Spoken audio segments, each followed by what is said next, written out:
कल मैंने ये भी बताया था कि हार्ट आप लोगों के लेफ्ट साइड में लोकेटेड है और हार्ट का काम है पूरी बॉडी से ब्लड को इकट्ठा करना है, गंदे वाला। यहां पर जितनी बार भी मैं कहूं गंदे वाला मतलब डीऑक्सीजनेटेड मतलब इम्प्योर, और उसे इकट्ठा करके लंग्स पे भेजना है, लंग्स में प्यूरिफाई करके वापस हार्ट, हार्ट से फिर वापस बॉडी। तो हार्ट कौन हुआ?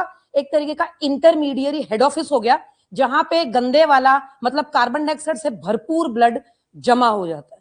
ठीक है जी। अब आप लोग यहाँ पे पहले से बैठे हुए, तो आपका क्वाइट ब्रीदिंग हो रहा है, रेस्पिरेशन हमने कर ली। Quiet breathing, heart beat 72 times per minute, प्रति मिनट आपका दिल धड़क रहा है 72 टाइम्स पर मिनट। अगर आपने कॉफी पी हुई है तो बीट थोड़ा ज्यादा होगा, अगर आप टेंशन में हो तो भी थोड़ा ज्यादा होगा, डिप्रेशन में हो तो भी थोड़ा ज्यादा होगा। ठीक है, बहुत ज्यादा ओवर थिंकर बने हुए हो आप इस टाइम, तो भी आपकी हार्ट बीट ज्यादा होगी। टेंशन कोई और आप नेक्स्ट क्या करना है इस बारे में भी जब हम सोचते हैं तो हमारी हार्ट बीट फास्ट हो जाती है, क्योंकि आपका हार्ट आपके मन से रिलेटेड है। अगर आपका मन खुश है और आपने अपने मन को काबू करके रखा हुआ है तो आपकी पूरी की पूरी बॉडी उसके हिसाब से चलती है। तो सबसे पहले किसी भी बात को दिमाग पर या दिल पर लगाना नहीं चाहिए। आप ये समझ लेना कि आपको इस वक्त जो सबसे बड़ी टेंशन है उसका भी सॉल्यूशन है, आपने सिर्फ सॉल्यूशन निकालना है, सिर्फ क्वेश्चन के बारे में नहीं सोचना है, आंसर पे काम करना है।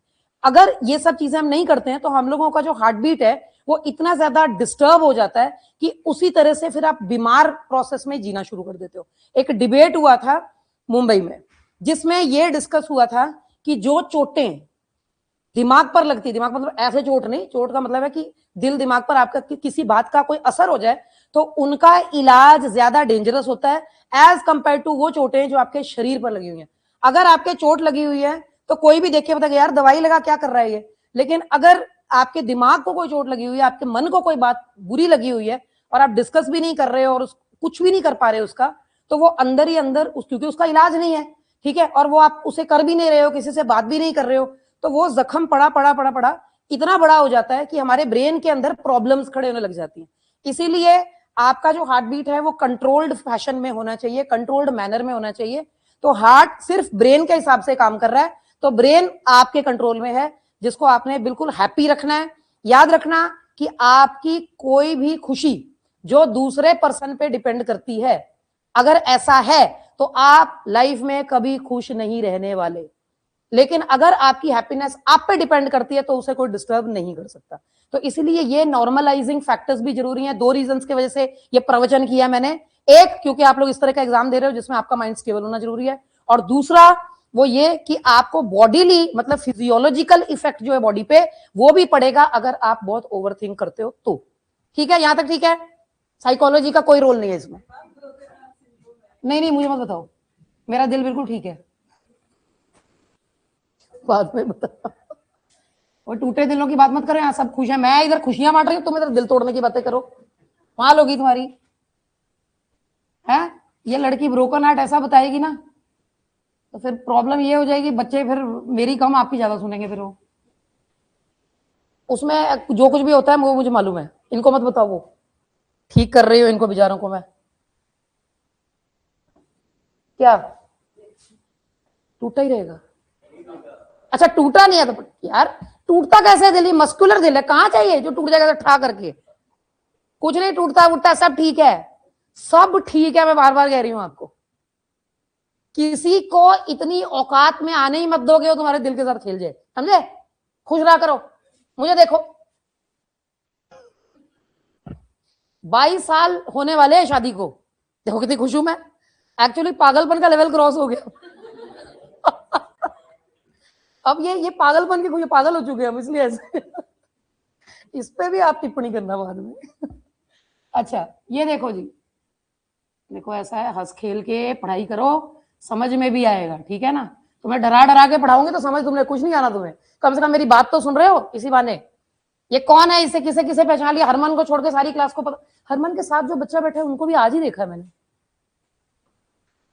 पिछले साल सीखा। आज भी तुसी हो, भूत थोड़ी बैठा है आपका, तुसी आज भी हो। अच्छा मुझे ये बताओ, आप आज आए हो, क्या नाम है आपका? हाँ याद है मुझे, ये आप पिछले साल इसी साइड कहीं बैठते थे, है ना? ठीक है जी। आज फिर बड़े दिनों बाद आए आप, अटेंड करोगे ये वाला बैच है ना? साइंस मिस था शुरू शुरू का, जो मुझे थोड़ा धुंधला धुंधला हाँ हाँ, मुझे याद है मुझे, धुंधला धुंधला याद है। कुछ फेसेस तो जैसे तान्या है, ये है, वो हमारे जज साहब हैं, वो कॉफी मास्टर है, इनको नहीं मैं भूलती, ये भी तो पहले के ही हैं स्टूडेंट्स। आप हमारे पुराने स्टूडेंट्स, अच्छी बात है, ये तो है ही पक्के राम श्याम। अच्छा, यहां पर जरा ध्यान देना बोर्ड की तरफ, जो ऊपर की तरफ से जो ट्यूब आ रहा है वो आ रहा है कहां से? ब्रेन की तरफ से। ब्रेन की तरफ से जो ट्यूब आ रहा है वो क्या ला रहा है? इम्प्योर ब्लड में कौन सी गैस घुली हुई है शिवानी? याद थी ये बात? Superior vena cava. ठीक है, बस जल्दी जल्दी मैं इसीलिए लेबलिंग कर रही हूं ताकि जो आज ही बैठे हैं उन्हें बिल्कुल आउट ऑफ प्लेस ना फील हो। Superior vena cava brings impure blood, inferior vena cava brings impure blood from the lower body parts. ठीक है, दोनों ने ब्लड यहाँ पे एंट्री कराई, चेक कर लो, यही डायग्राम था कल, दोनों की ओपनिंग हुई राइट ऑरिकल में, ब्लड गया राइट वेंट्रिकल में। ठीक है, अब एक्स्ट्रा बातें सुनो आज वाली, ये जो दोनों के बीच में ये जो आप देख रहे हो ना, यहाँ पे एक दरवाजा है। ठीक है जी, ये दरवाजा आपके राइट साइड में, मतलब इस वक्त आपके दिल के राइट साइड की तरफ सारा इंप्योर ब्लड भरा हुआ है, और उसमें सौम्या आपके इस क्वेश्चन पे मैं आ रही हूँ, लास्ट ईयर भी 10 बच्चों ने ये क्वेश्चन पूछा था, अभी आ रहे हैं, उस पर ही आ रहे हैं बेटा।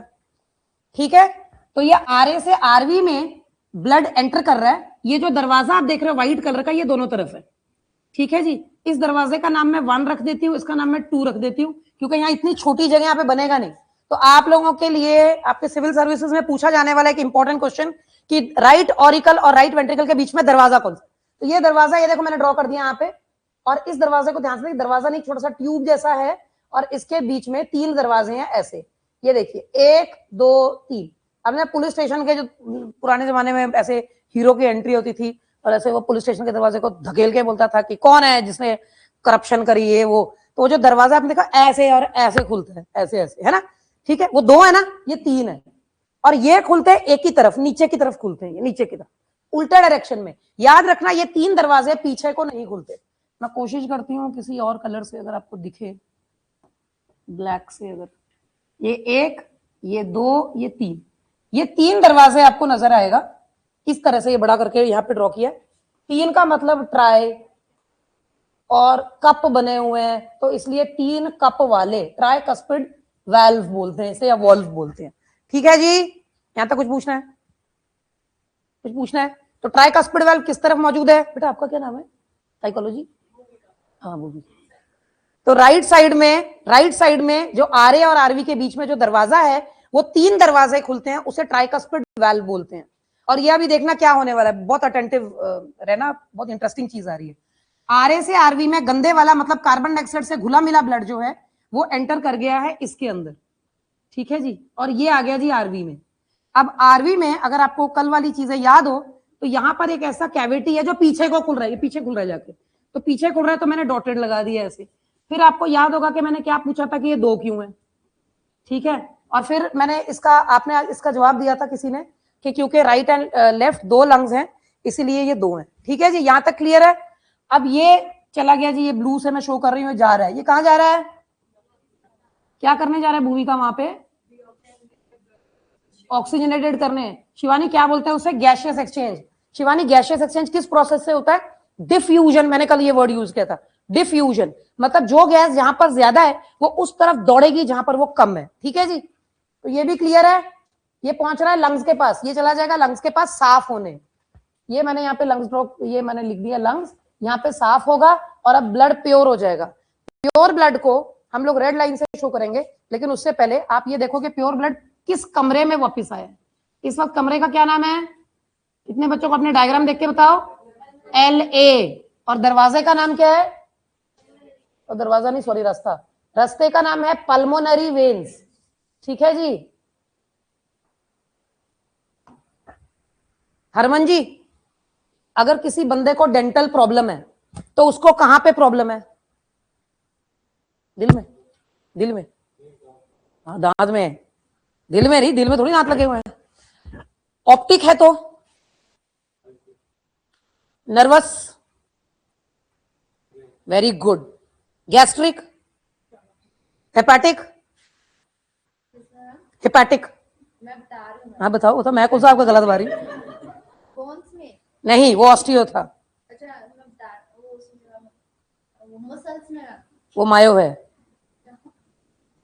Hepatic liver, gastric stomach, osteo bones, arthro joint, ठीक है। पल्मोनरी लंग्स, बताया आपने, वेरी गुड। ठीक है जी, सब। डर्मल स्किन, ये सारी बातें याद हो चुकी है ना। ये हर बार मैं हर क्लास में क्यों 2-4 बच्चों को पूछ लेती हूँ, ताकि बाकियों को लर्न हो जाए कि ये वर्ड्स हैं कौन से।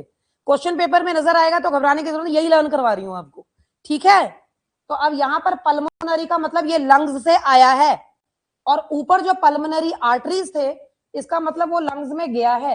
आप में से कितने बच्चों को ये बात याद है कि आर्टरीज जो है वो प्योर ब्लड लेके जाते हैं? कहां गया मेरा पेज, ये देखना। कितने बच्चों को याद है कि जो आर्टरीज हैं वो प्योर ब्लड लेके जाते हैं? अगर आर्टरीज प्योर ब्लड लेके जाते हैं तो यहां क्या ड्रामा चल रहा है? यहां पर तो ये इम्प्योर लेके जा रहा है, देखो आपके सामने। Very good. In case of heart only and in case of kidney only, arteries carry impure blood. Arteries की ये मानता है कि वो सिर्फ साफ ब्लड लेके जाते हैं, लेकिन हार्ट के केस में उल्टा है, और किडनी के केस में भी उल्टा। किडनी जब एक्सक्रीशन पढ़ाऊंगी तब आप देखना। तो आर्टरीज क्या है, इम्प्योर ब्लड लेके जा रहे हैं। ये कहां जा रहे हैं? ये लंग्स पे जा रहे हैं। ये साफ होकर कमरा बदल कर वापस आए। जिस कमरे को छोड़ा उसका नाम था आरवी, जिस कमरे में एंट्री की उसका नाम है LA, that is left auricle. ऊपर के दो के नाम ऑरिकल्स हैं, नीचे वाले के वेंट्रिकल्स हैं। इस बार जो दूसरा दरवाजा आप लोग देख रहे हो, इस दूसरे दरवाजे को ध्यान से देखो, बाईं तरफ है ये, और इसमें दरवाजे 3 नहीं 2 ही हैं। ये देखो, यहाँ 3 थे, 1 2 3, यहाँ पे 2 ही हैं। क्योंकि इसमें 2 ही हैं, इसलिए इसे बाय कस्प, कस्प मतलब कप, 2 कप वाला वेल्व बोलते हैं, बाय कस्पिड वेल्व। बच्चे पूछते हैं मैम याद कैसे रखें? ब बाया, ब बाया, बाया क्या होता है और दाया? लड़कियों को पता है ये बात? दाया बाया, सच बोलना, नहीं ना? और अगर किसी ने आपको हिंदी में या पंजाबी में फोन नंबर बताया तो भी आप रुके रहते हो, इंग्लिश में बोलो, क्या 98 94 कर रखा है? ऐसा होता है कि नहीं? देखो बेटा, ऐसे करो, मतलब आप सब मुझे बोल रहे हो कि मैं आज अच्छी लग रही हूँ। याद देखो जरा, ऐसे करो तो ये लेफ्ट साइड में क्या अल्फाबेट बना? बी है ये। एल कहां से दिखा तुझे? और यहां देखो इस साइड कौन सा बना? डी। तो ये है और ये है। हाँ, अब भूल के दिखाओ, ठीक है। दाया बाया भूल जाते हैं। हम कौन सा याद रखते थे? हमारे टाइम पे तो चंडीगढ़ में ना वो पैरों वाले रिक्शा होते थे, पैरों वाले रिक्शा, और जो बेचारा घसीटता था इतनी सारी आंटियों को बैठा के, तो वो बोलता था कहाँ को जाना है? हम तो जब छोटे छोटे थे तो भैया इधर को दाएं जाना है बाएं जाना है, ऐसे। तो हमने कहा भैया इधर देख मेरे हाथ की तरफ, इधर जाना है, क्योंकि हमें भी दाएं बाएं में दिक्कत आई। फिर हमारे भी टीचर्स ने बोला ऐसे याद करो इसको। ये बाया, ये लेफ्ट में आ गया, बी बन गया ना। ये देखो, ये मुझे बताना एल कैसे बना, ठीक है? क्लियर है ये सभी को? पूछना कुछ? अच्छा, तो ये आ गया आपका बाय, बाया, बाया, बाय का स्पीड लेफ्ट में है, ट्राई का स्पीड राइट में है, भूलना नहीं है। अब ये आ गया, ये वाला जो प्योर ब्लड है इसकी एंट्री हो गई अब एलए में, एलए से चला गया ये एलबी में। देखो ये लाल एरो बताते हैं कि left side of the blood is pure, it carries pure blood. आपका हार्ट का लेफ्ट साइड सारा ऑक्सीजन से भरा हुआ खून है, और आपके हार्ट का जो राइट साइड है वो सारा कार्बन डाइऑक्साइड से भरा हुआ है। एक बार ब्लड कमरे को, मतलब पूरे हार्ट को छोड़कर जा चुका है। जा चुका था ना? कहां गया था? कहां गया था? अपना नाम क्या है? हरमन, एक और हरमन। हाँ जी बताइए। लंग्स के पास, और फिर वापसी की थी रूम चेंज करके।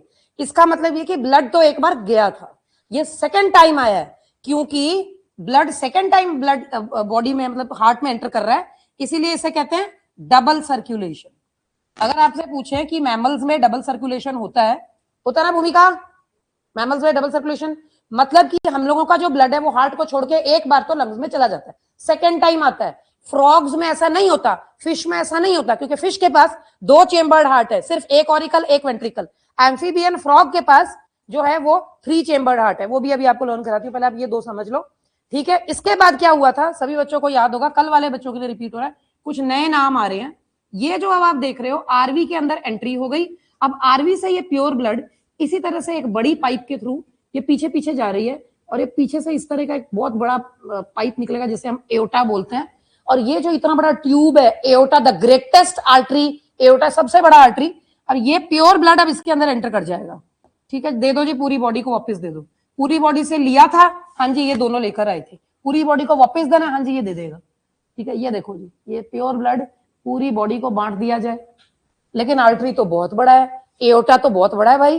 तो वो एओटा जो दिल में है वो ये स्पाइनल कॉर्ड से होते हुए ये बाजुओं पे कैसे आएगा, मोटी आर्टरीज बन जाएगा, एओटा का बन जाएगा आर्टरीज।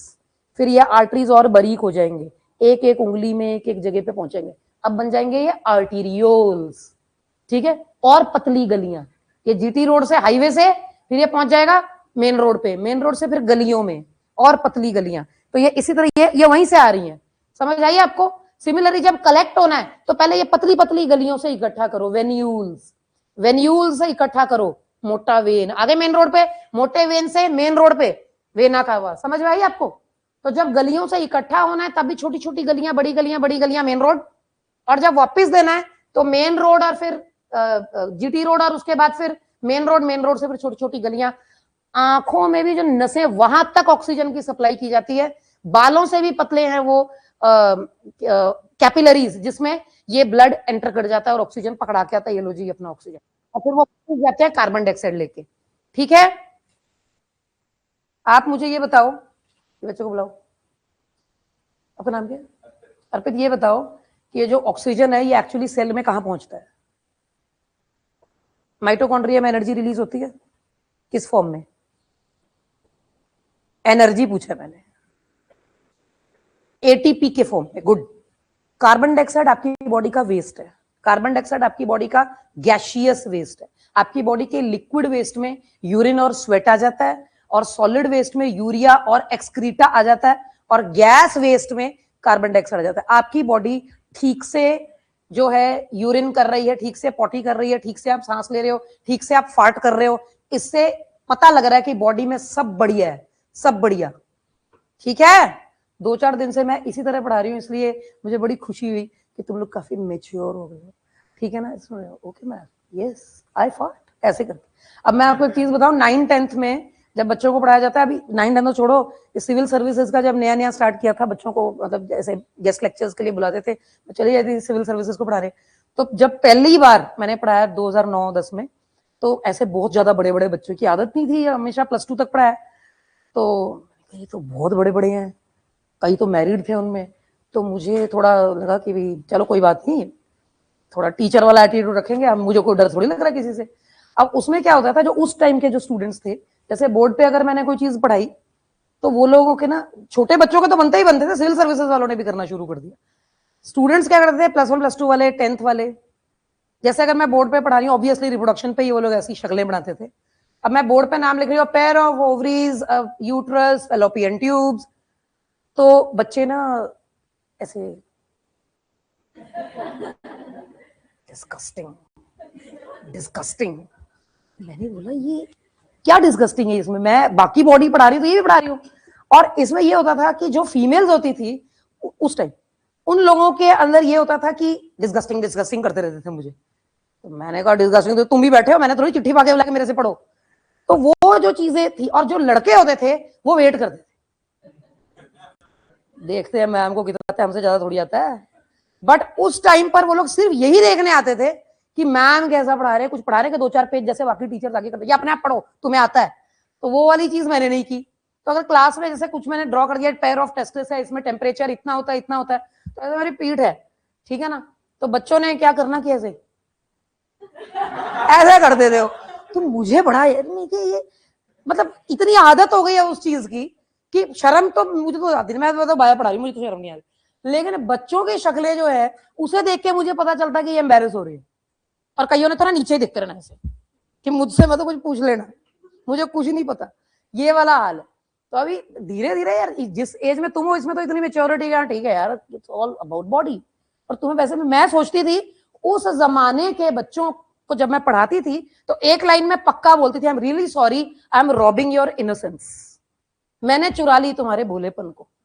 अब वाले बैच को नहीं बोलती मैं ऐसे, पता है मुझे कितने बोले हैं, ठीक है ना। ये तो सिर्फ क्लास में इसलिए बैठते हैं देखने के लिए कि जितना हमें पता है उतना मैम को पता है कि चलो आगे बढ़ते हैं। अच्छा बायकस्पिड भी क्लियर है, तो एम्बैरेसमेंट बिल्कुल नहीं करनी है, बायो पढ़ रहे हो दिल खोल के पढ़ो। अच्छा आगे बढ़ते हैं हम। जैसे ये अब यहां पर देखो, आज सिर्फ दरवाजों की जानकारी दे रही हूं आपको। एक दरवाजा ट्राइकस्पिड वाल्व 3 कप वाला, एक दरवाजा बाइकस्पिड वाल्व लेफ्ट में, एक छोटे छोटे खिड़कियां नजर आ रही हैं 3, और ये आ रहा है एओर्टा के बेस पे। इन्हें कहते हैं semi lunar valves, semi lunar valves. ठीक है जी। अब ये देखो, अब हमें पता चल गया कि खिड़कियां दरवाजे पूरे हार्ट में कहां कहां लगा हुआ है। एक तो लगा हुआ है ऑरिकल और वेंट्रिकल के बीच में, बिल्कुल सही कहा आपने Ankita ji. Swati, the names of which in sequence it is already written. See, superior inferior vena cava is bringing impure blood towards the right auricle, from the right auricle to the right ventricle via tricuspid valve. From right ventricle, ये इसका बनेगा flow chart. From right ventricle via pulmonary artery to lungs, from lungs to LA via pulmonary veins, via मतलब रास्ता, bypass, ठीक है, via pulmonary veins, from from LA to RV via bicuspid valve। क्या आएगा, क्या लिखा है मैंने? अच्छा अच्छा अच्छा, ठीक है ठीक है ठीक है। From LA to LV via bicuspid valve and from LV to aorta via semilunar valve, from aorta to all the different parts of the body। तो इस तरह से पूरा फ्लो चार्ट बनता है। अब ये जो छोटे छोटे खिड़कियां देख रहे हो, ये बंद हो जाती हैं क्या? ये दोनों ट्राइकस्पिड बाइकस्पिड बंद हो जाते हैं? हाँ, इनका बंद होना जरूरी है, क्योंकि ब्लड फिर बढ़ता ही जाएगा। रोकना होता है, जैसे अब लंगर की लाइन नहीं लगी होती, तो आगे उन्होंने एक रस्सी बांधी, रुक जाओ अभी इतने लोग खा रहे हैं, रुक जाओ तुम वेट करो। तो वो जो वेटिंग पीरियड होता है, फिर जैसे ये खुलता है तो वो एक लौट जाता है और फिर उसके बाद रुक जाओ। तो उसी तरह से जब ब्लड यहां से आरए में एंटर करेगा तो रुको रुको। यहाँ पे वाल्व्स हैं बट वो सिलेबस में नहीं है आपकी, इसलिए मैं बोल नहीं रही। अस्टेशियन वाल्व्स है, फिलहाल आपको जरूरत नहीं। ठीक है जी। क्या हुआ ये, क्या हुआ ये? अब ये फिर मेरे ही बैच में हुआ है ना। कहाँ है अंडू? ये तो कुछ और उड़ा देगा। अब क्या करूं?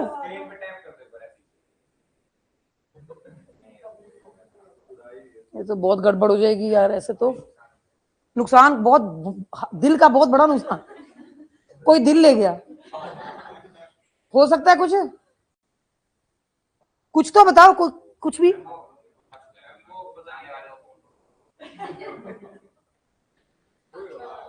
देखा, मुझे पता था, मैं सिर्फ देख रही थी आपको आता कि नहीं। ठीक है, पता था मुझे। अब ध्यान से देखो, दिल वापस आ गया आपका। अच्छा आगे बढ़ते हैं। तो क्या पूछा था आपने? कोई कुछ पूछ रहा था। हाँ जी हाँ जी हाँ जी, मैंने आपको कहा था कि एक लॉट ब्लड का आरए में, और वही लॉट को फिर यहां जाना है, फिर वही लॉट को आगे। तो जब ये ब्लड यहां पहुंच ही चुका है तो इसे रुकना होगा, 2 मिनट रुको, इधर वाले को जाने दो पहले, फिर यहां को पंपिंग। तो ये पंपिंग एक एक कमरे से नहीं होती। ये पंपिंग कैसे होती है उसे समझने के लिए अगले पेज पे आना होगा। अब पार्ट्स आपको पता है, अब जरा यहां पर ध्यान से देखिए। ठीक है, ये आपका 4 चेम्बर्ड हार्ट है। जब कंट्रैक्शन करेंगे तो ऊपर के ऑरिकल्स दोनों एक साथ कंट्रैक्ट करेंगे। एक साथ मींस, अब जैसे ये मेरा हाथ है तो ये एक साथ ऐसे, दोनों एक साथ। ठीक है, अगर दोनों ने कंट्रैक्शन एक साथ की, एक साथ, तो आप मुझे बता सकते हो कि आरए का ब्लड किसमें आ गया? किसमें आ गया? आरवी में। ठीक है, और एलए का किसमें आ गया? एलवी में। ठीक है जी, दिस इज क्लियर। अब ठीक है जी, और अगर एलए का ब्लड एलवी में आरए का, इसका मतलब ये हो गया कि जब ऑरिकल्स कंट्रैक्ट करेंगे तो सारा ब्लड एक साथ वेंट्रिकल में आ जाएगा। अब दिमाग लगा के बोलना। अब अगर वेंट्रिकल्स एक साथ कंट्रैक्ट करेंगे तो आरवी का ब्लड किसमें जाएगा? आगे कहां जाएगा? आगे कहां? आगे कहां? आरवी। चेक करो, आरवी का ब्लड जाएगा लंग्स, और रास्ते का नाम पल्मोनरी आर्टरी। और एलवी का ब्लड कहां जाएगा? यहां क्लियर है? सेमिलुनर वाल्व के थ्रू। एलवी सेमिलुनर इस साइड था, तो इसका रास्ता अलग, इसका रास्ता अलग। ठीक है जी। इसका मतलब ये कि जब ऑरिकल्स एक साथ कंट्रैक्ट करते हैं, तो कंट्रैक्शन के लिए हमारे बायो में वर्ड है सिस्टोल। तो ऑरिकुलर सिस्टोल मतलब ऊपर के दोनों चेंबर्स एक साथ कंट्रैक्ट। फिर आ गया नीचे वेंट्रिकुलर सिस्टोल का मतलब है दोनों वेंट्रिकल्स एक साथ कंट्रैक्टेड। ठीक है जी। और फिर उसके बाद चारों कमरों में एक साथ ब्लड भरेगा, चारों कमरों में एक साथ ब्लड भरेगा, तो उसे हम कहते हैं जॉइंट डायस्टोल। तो हमारे 3 स्टेप है, auricular systole, ventricular systole, joint diastole. इस पूरे काम को 0.8 सेकंड लगते हैं, सिर्फ 0.8 सेकंड। और इस पूरे साइकिल को कार्डियक साइकिल बोलते हैं। मैंने जितनी लाइनें अभी बोली सब के सब एक एक क्वेश्चन बनते हैं आप लोगों के। इस पूरे साइकिल को कार्डियक साइकिल बोलते हैं, जिसमें 3 स्टेप आते हैं, auricular systole auricle contracted, ventricular systole ventricle contracted, joint diastole चारों में ब्लड एक साथ भर जाना। और इसको टाइम लगता है 0.8 सेकंड, इसलिए पूरे पूरे 1 मिनट में आपका 72 टाइम्स अप्रॉक्स आपका हार्ट बीट जो है वो अकर करता है, मतलब कि बीट्स फॉर 72 टाइम्स। छोटे बच्चे में, नए पैदा बच्चे में, इनफैंट में 80 टाइम्स बीट होता है नॉर्मली। हाँ जी, ये खाली हो गया, इसमें आ गया, ये खाली हो गया, उसमें चला गया। अब जब ब्लड भरता है तो वो एक साथ, एक ऐसी साइकिल होती है जिसमें ब्लड ना एक साथ भर जाता है। इसको मैं कैसे समझाऊं, जैसे कि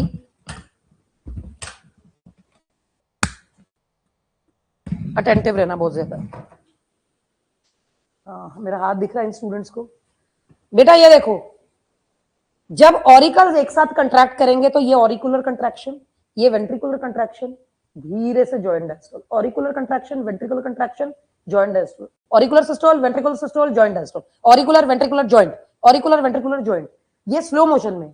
तो आपका हार्ट ऐसे बीट करता है, मतलब कि जब ऑरिकल कंट्रैक्ट करता है तो ऑरिकल वेट करता है वेंट्रिकल के कंट्रैक्ट होने की, ताकि सारे एक साथ ब्लड से भर सके। एक साथ रिलैक्स करने को जॉइंट डायस्टोल बोलते हैं। रिलैक्स हम चारों इकट्ठे करेंगे, लेकिन कंट्रैक्ट पहले ऑरिकल करेगा, फिर वेंट्रिकल करेगा, फिर इकट्ठे रिलैक्सेशन होगी। इस पूरे टाइम को 0.8 सेकंड का टाइम लगता है, समझ गए? इंक्लूडिंग रेस्ट 0.8, मतलब कि 1 सेकंड से भी कम। क्या जबरदस्त स्पीड है, देख लो। हाँ जी, कुछ पूछना है आपने? कुछ पूछना है?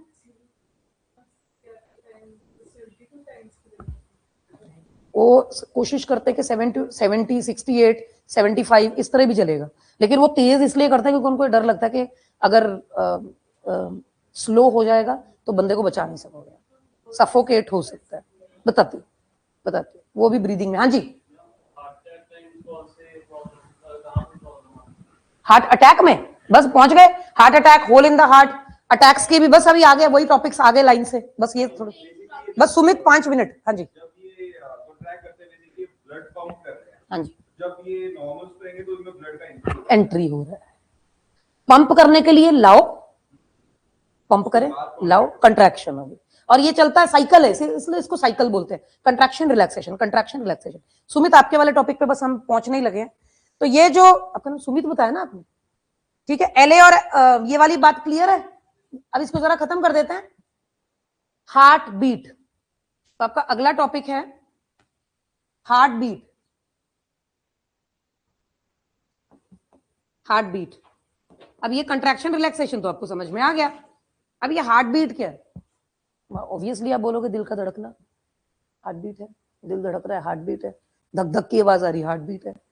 बट वो कैसे, क्या, वो सब आप जरा समझना। मुझे लगता है ना मेरे से ही कोई प्रॉब्लम, मुझसे ही कोई प्रॉब्लम हो रही है, बाकी किसी भी टीचर के साथ ये प्रॉब्लम नहीं आ रही है ना, बोर्ड को लेके। अच्छा, तो कैसे धड़क अरे आपसे नहीं पूछूंगी मैं। आपको हार्ट बीट कुछ आइडिया है कहां से आवाज आती है धक धक की? करेक्ट, थैंक गॉड आपने मुझे बता दिया कि हार्ट बीट हार्ट में हो रहा है।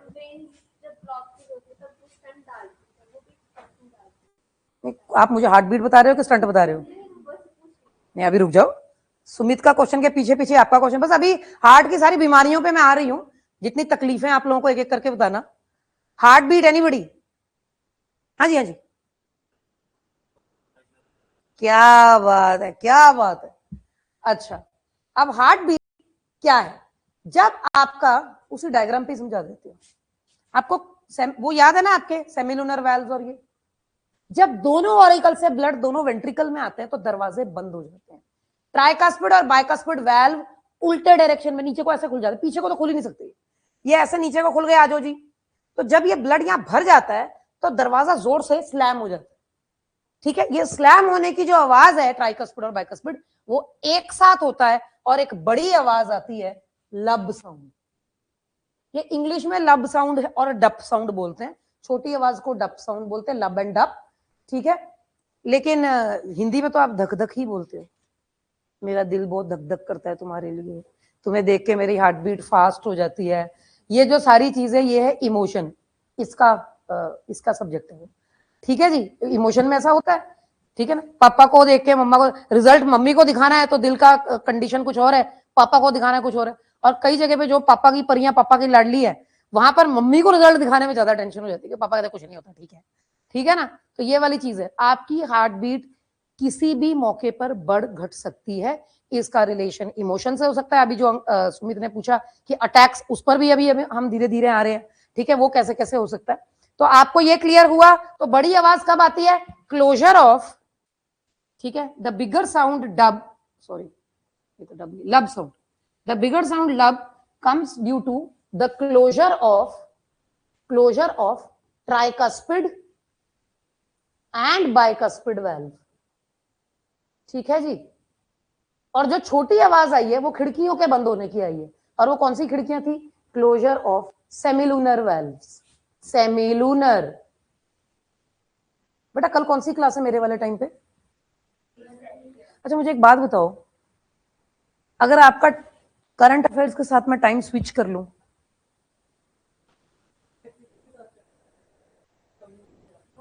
ये कौन सा टाइम है? मेरे पास सुबह ही टाइम है, ये वाला जो टाइम बहुत ज्यादा, मुझे सुबह पढ़ाना है, मुझे नहीं पता, जैसे मर्जी। सुबह सबसे पहली क्लास कौन सी है? 9:15 दे दो मुझे। 9:15 से नहीं, मुझे तो 1.5 घंटा चाहिए। 9 से 10:30 कर, 9 से 10:30, 10:30 तो चाहिए ही नहीं मुझे। उससे भी एथिक्स कौन, कोई सर पढ़ाते हैं जो बाहर बैठे होते हैं? यूनिस सर, ये कोई सर है जिनको मैं नहीं जानती, न्यू आए हैं। तो सर को तो मना ही लेंगे हम, पहले तुम तो मानो। मॉर्निंग का सूट करेगा साइंस का मुझे? प्लीज प्लीज प्लीज नहीं मान जो यार, मेरे को पता है कितना दौड़ लगानी पड़ती पंचकुले तक। क्या आती है? कितनी दूर से आए हो? बहुत दूर से आए हो। फ्लाइट ठीक लैंड हुई आपकी? अरे रोज आते हो बम्बाला से? जाए ही मत करो, खाली सोने जाते हो वहां पे। बस एक ही बच्चे को दिक्कत है। चलो देखते हैं, सोचते हैं फिर। और अगर 10:30 वाला दे दो मुझे, उसमें भी आप लगाते नहीं हो यूनिस सर वाली क्लास, तो फिर तब कैसे पहुंचते हो? ले ये क्या था? यहां तुम यहां पे पहुंचो, आगे यूनिस सर है या मैं हूं या कोई भी हो, है कि नहीं? आप तो 9:15 नहीं आते हो, तो फिर मेरी क्लास है ऐसे ही कॉम्प्रोमाइज क्यों? मतलब आप उसमें छुट्टी मारते हो, यही है ना? अच्छा ठीक है, चलो ठीक है, देखते हैं। मैं बहुत गहरी कोशिश में हूं कि मेरा टाइम चेंज हो जाए। पीछे पीछे ही बैच होता है ना, तो बस ऐसे लाइटें तोड़ते हुए चली जाती हूँ तो बहुत दिक्कत आ जानी आगे जाके। वो फोटो खींच के भेज देते हैं मुझे, अच्छे लग रहे हो मैडम फोटो, चलान भरो अब। चलो ठीक है, यहां तक ठीक है जी। कुछ पूछेंगे? तो आपको ये क्लियर हुआ, लब एंड डप साउंड। डप साउंड छोटी आवाज, छोटी आवाज, छोटी आवाज। अब आपने कभी किसी के दिल की धड़कन सुनी है? पेशेंट की दिल की धड़कन सुनी है आपने कभी? ठीक है, जो अभी आप लोग सोच रहे हो उसको अभी डिलीट करो, और अब आप आ जाओ कि अगर आपके घर में कोई पर्सन फ्री बैठा हुआ है, कोई भी, तो उनकी ना पीठ पे आप कान रखो, पीठ पे, ठीक है। आपको आवाज सुनाई देगी, धक धक। जो छोटी वाली धक है ना, वो सेमिलुनर वाल्व के बंद होने की आवाज है। और ये देखिए कि ये आवाज कितनी नजदीक है। इसका मतलब ये कि यहां पर के बड़े दरवाजे बंद होने के बाद ब्लड उधर से आया और सेमिलुनर में, अरे भाई इतना फास्ट कैसे होता है ये? 0.8 सेकंड, मतलब 1 सेकंड से भी थोड़ा कम उसके अंदर आपको लपडप साउंड्स सुनाई दे जाते हैं। ये आपका हार्ट बीट है, 72 times normal human heart rate है। हार्ट बीट और पल्स रेट सेम होता है, ठीक है जी। स्टेथोस्कोप आप हार्ट बीट को सुन सकते हो, क्लियर है ये। पल्स रेट और हार्ट रेट ऑलमोस्ट सेम होता है, ठीक है। अब हम सेकंड लास्ट टॉपिक पे, फिर उसके बाद डिजीजेस शुरू हो जाएंगे, आपके डाउट्स पर आएंगे हम। अब अगला है ब्लड प्रेशर। ब्लड प्रेशर, हाँ जी। बिल्कुल नहीं करते, अगर कर गए तो बंदा खत्म है। हाँ जी, ये एक ही डायरेक्शन, एक ही तरफ, जैसे ये है, ये इसी साइड खुलता है, उस साइड नहीं खुलता।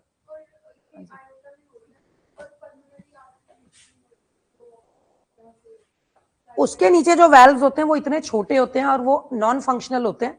नॉन फंक्शनल कहने का मतलब ये कि वहां पर जो फ्लो है लंग्स की तरफ वो ज्यादा विगरस होता है। यहाँ जो लेफ्ट साइड वाला है वो कंट्रोल्ड है। सेम सेमिलूनर आपको पल्मोनरी आर्टरी के बेस पे भी मिलेगा, लेकिन हम यूजुअली इसी की बात करते हैं क्योंकि हार्ट बीट में इसी का रोल है सेमिलूनर का, ठीक है। Unidirectional flow. आगे बढ़ते हैं, ब्लड प्रेशर। क्या होता है ब्लड प्रेशर? कोई फोन तो नहीं चला रहा ना? क्या होता है ब्लड प्रेशर, आप बता सकते हो?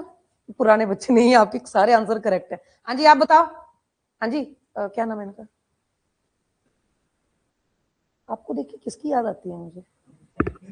नहीं, उसके जैसा एक और है, पुष्पा जैसा है, अच्छी हाइट है। कहां से हो आप?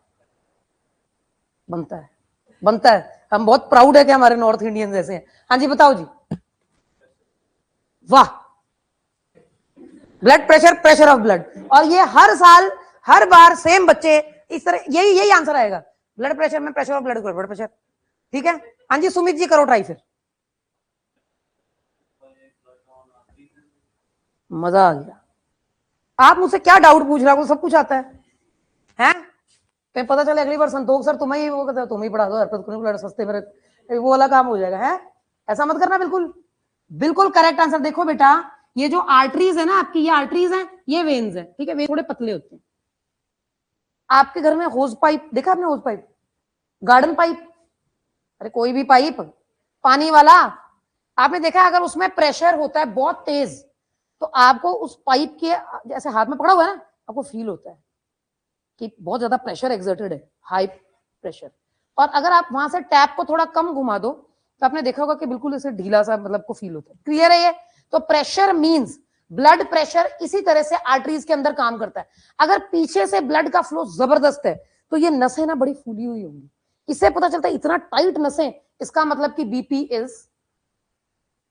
आपने देखा होगा जब आप ब्लड टेस्ट करवाते हैं तो यहाँ पे एक बैंड बांध देते हैं और आप कहते हैं कि मुट्ठी बंद करो, ऐसे करो, ऐसे करो, तो उनको ना वो नस ढूंढ रहे होते हैं ना, नर्स आपकी नस ढूंढती है। और कई बारी बड़े अटेंटिव रहा करो, उनको कई बारी मिलता भी नहीं है, ठीक है ना। और वो बिल्कुल ऐसे सियाने बन के कर तो रहे हैं हम, और वो कई बार इधर इधर इधर इधर इतने सारे होल्ड हो जाते हैं, ठीक है कि नहीं? ऐसे बहुत बार होता है। बड़े बड़ा ध्यान रखा करो इन सब चीजों का। देखो आजकल जो है ना टाइम बहुत अलग है। अगर आप कोई दवाई खा रहे हो तो एक्सपायरी चेक करके खाओ। वैसे तो मत खाओ, लेकिन अगर खाना ही है तो एक्सपायरी चेक करके खाओ। जो केमिस्ट आपको दवाई दे रहा है उसके हाथों पर भी अपने से ज्यादा भरोसा मत करो, खुद चेक करो, हाँ ठीक है, ठीक है जी। कई बारी नर्सेस भी इंजेक्शन गड़बड़ करके लगा देते हैं, तो बी केयरफुल, पूछो कि किस चीज का है। आप you have to be very aware, ठीक है जी। आप लोग जो मेडिसिन खाते हो उसका भी जरा ध्यान रखा करो। यूजुअली आप लोगों की आदत मैं बताती हूँ क्या है, आप लोग कोई बहुत महंगा 400-500 का कोई दवाई आपको जैसे समझो डॉक्टर ने किसी बीमारी की दे दी, एक गोली खा के आप हो गए ठीक, अब उसमें 29 गोलियां और बची हैं, तो आप उसे फेंकते नहीं हो, बड़ी महंगी है, संभाल के रख लो अगली बार। मतलब तुम्हें ये उम्मीद है कि अगली बार मैं फिर बीमार पड़ूंगा और खाऊंगा। और फिर उसके बाद आज ही अगर आप जाके अपना फर्स्ट एड बॉक्स चेक करोगे तो उसमें 90% दवाइयां फेंकने लायक हो चुकी हैं, लेकिन आपने उनको संभाल के पता नहीं क्यों रखा है।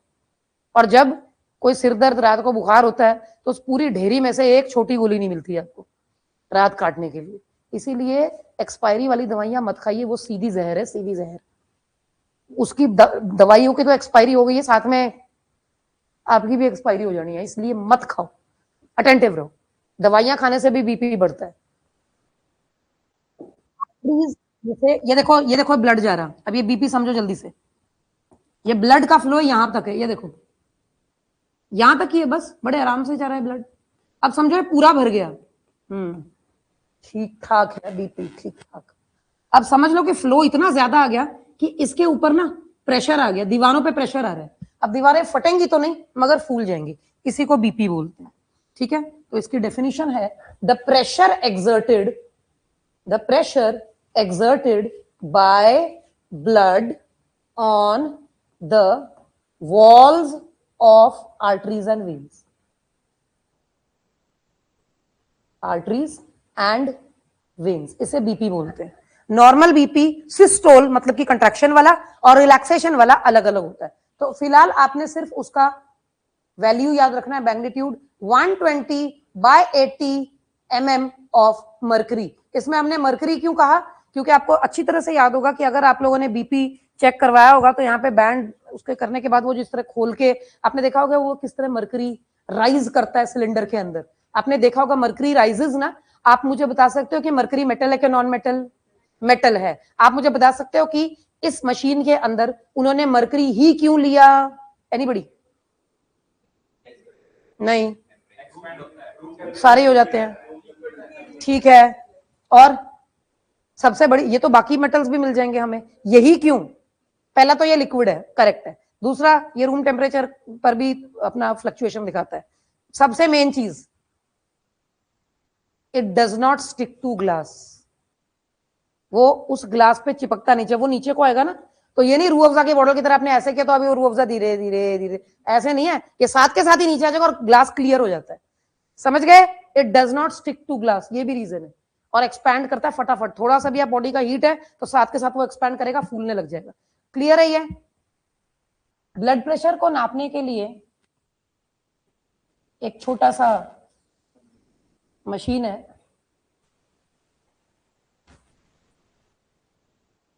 ये नाम आपने याद रखना है, स्फिग्मोमैनोमीटर। देखा ना स्फिग्मोमैनोमीटर, फुस फुस फुस फुस करते हैं वो। अब तो डिजिटल आ गए,